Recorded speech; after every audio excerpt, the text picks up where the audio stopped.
Arahat, our Holy One.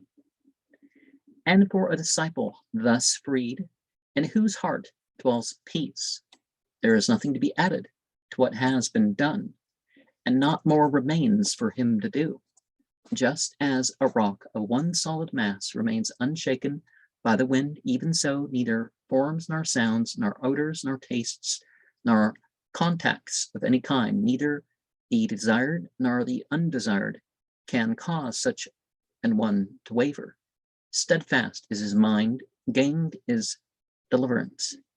And he who has considered all the contrasts on this earth and is no more disturbed by anything whatever in the world, the peaceful one, freed from rage, from sorrow, and from longing, he has passed beyond birth and decay. Because these modes are not his identity.